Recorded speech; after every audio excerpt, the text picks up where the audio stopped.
शनिवार आहे शनिवार शनिवार म्हणजे चला पाहूया सामान्य ज्ञान. तर सामान्य ज्ञान पाहायचं आहे महाराष्ट्रात. आता महाराष्ट्रामध्ये जे जे ठिकाणं आहेत पहिल्यांदा झालेली त्या ठिकाणांची महाराष्ट्रातलं राज्य पक्षी कोणतं आहे, राज्य प्राणी कोणतं आहे, या सगळ्या गोष्टीची माहिती आपण आता पाहणार आहोत. चला तर मग पहिला प्रश्न विचारूया.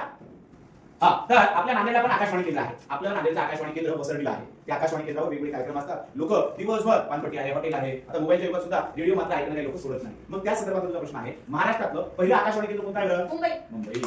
तसं काही लोक मनोरंजनासाठी पूर्वी मला आठवते दूरदर्शन पाहायचे. फक्त एकच चॅनल होतं दूरदर्शन. मग त्यावेळेस बुधवारी एखादं छायाचित्र काहीतरी लागायचं, शुक्रवारी चित्रपट असायचा. दर शुक्रवारची आम्ही आवर्जून वाट पाहायचो. पण आता तशी परिस्थिती राहिलेली आहे का नाही? आता आपल्याला वाटलं तेव्हा मनात आले की आपण पिक्चर पाहू शकतो, मनात आले की एखादा सिरियल पाहू शकतो, पण त्यावेळेस नव्हतं. मग त्या दूरदर्शनचं पहिलं महाराष्ट्रातलं पहिलं केंद्र कुठे आहे का? मुंबई. दुसरा प्रश्न आहे, महाराष्ट्र राज्याचा राज्य पक्षी कोणता? हरियाणा. महाराष्ट्र राज्याचा राज्य प्राणी? शेगू. दुसरा प्रश्न आहे, महाराष्ट्र राज्याचा राज्य फुल कोणते? ब्राह्मण. मोठा भंडारा. सध्या विद्यार्थ्यांना उन्हाळ्याचा सीझन आलेला आहे. उन्हाळ्यामध्ये सगळ्यांना आवडते खायला, मस्त मामाच्या गावाला जायला मजा येते आणि तुम्हाला सुद्धा आवडते. मग त्याच अनुषंगाने प्रश्न आहे, महाराष्ट्र राज्यातील आपलं राज्यवृक्ष कोणता आहे? आंबा. आंबा.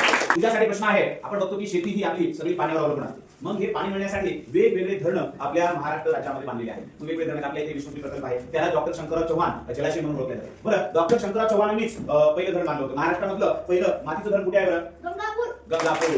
आता दुसरा प्रश्न आहे, आपल्याकडे आपण आजूबाजूला पक्षी बघतो. वेगवेगळ्या पक्षांचे आवाज ऐकले आपल्याला छान वाटते. सकाळी उठल्यानंतर चिमण्या ओरडतात, दुपारच्या सत्रामध्ये कबूतर असतील, वेगवेगळ्या जेवढे आपल्याला पक्षी दिसतात त्या पक्ष्यांचे आवाज ऐकतो आपण आणि ऐकल्यानंतर आपल्याला एक उत्साह येतो. त्याच पद्धतीनं महाराष्ट्रामधलं पहिले पक्षी अभयारण्य कोणते आहे? कर्नाटक. तर वेगवेगळ्या राज्याची वेगवेगळी भाषा असते, बरोबर आहे. तशीच महाराष्ट्राची राजभाषा कोणती बरं?